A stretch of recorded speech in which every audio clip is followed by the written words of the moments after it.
Hi everyone, ఈరోజు బెండకాయ తాలింపు ఎలా చేయాలో చూపిస్తాను చూడండి. ఇవి పసుపు వేసి ఆయిల్ కొంచెం ఎక్కువనే పడుతుందండి. ఒక 4 స్పూన్స్ వేసాము ఆయిల్, పసుపు వేసాము. ఇది ఫ్రై అయిపోయినాక ఒక గుప్పడన్ని నువ్వులు వేపుకోవాలి. ఇవి వేగాక వేగిపోయినాయి చూడండి, చాలా ఇంత వేగితే ఇదండి నువ్వులు, కారము సరిపోయేంత కారం వేసాము, జీలకర్ర 1 స్పూను, వెల్లుల్లి ఒక 5-6, కొంచెము ఉప్పు అండి. ఇవన్నీ గ్రైండ్ చేసుకోవాలి. గ్రైండ్ చేసిన తర్వాత చక్కగా ఇవి ఫ్రై కావాలి, చాలా బాగా చక్కగా ఫ్రై కావాలి. ఫ్రై అయినాక ఆ పౌడర్ అందులో తీసుకోవాలండి. అన్నంలో తింటే చాలా బాగుంటుంది. సార్ మీరు ఇలా ట్రై చేయండి. నువ్వులు చాలా మంచిది కదండి, నొప్పులు ఇవన్నీ మంచి పనిస్తుంది. ఇదండి బెండకాయల కన్నా ముందు ఉల్లిగడ్డలని ఇట్లా ఫ్రై చేసుకోకూడదండి, ఎందుకంటే ఇవి బ్లాక్ అయిపోతాయి ఆ బెండకాయలతో పాటు.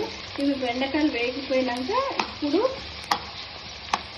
ఈ ఆనియన్స్ దీంట్లో ఇప్పుడు మధ్యలోకి ఇట్లా పక్కకంతా ఇలా అనేసేయాలి బెండకాయలని. అవి అక్కడ ఫ్రై అయిపోతాయి, ఇక్కడ ఉల్లిగడ్డలు ఫ్రై అయిపోతాయండి. కొంచెం కలర్ మారినాక ఇంకా ఇవి అవి అన్నీ కలిపి వేగిన తర్వాత పౌడర్ వేసుకోవాలి. నువ్వుల పొడి, కొంచెం మెంతికూర ఉంటే వేసానండి. జస్ట్ మెంతికూర దేంట్లోనే వేసుకోవచ్చు, చాలా బాగుంటుంది. 4 ఆకులు వేస్తామండి అంత వేసుకోవాలి.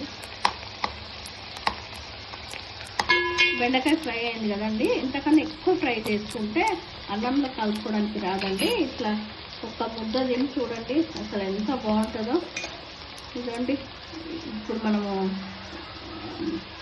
నువ్వులు, కారము, జీలకర్ర, వెల్లుల్లి చేసి పెట్టుకున్నాం కదా, ఆ పౌడర్ అండి.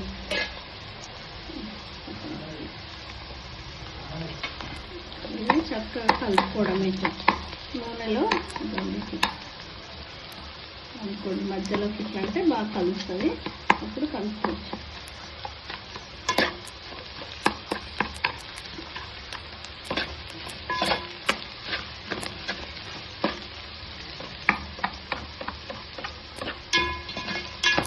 నువ్వుల పొడితోటి ఇట్లా వంకాయ ఫ్రై కూడా చేసుకోవాలండి, చాలా బాగుంటుంది.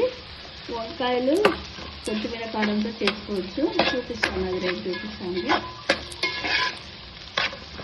అంతే అండి, అయిపోయింది.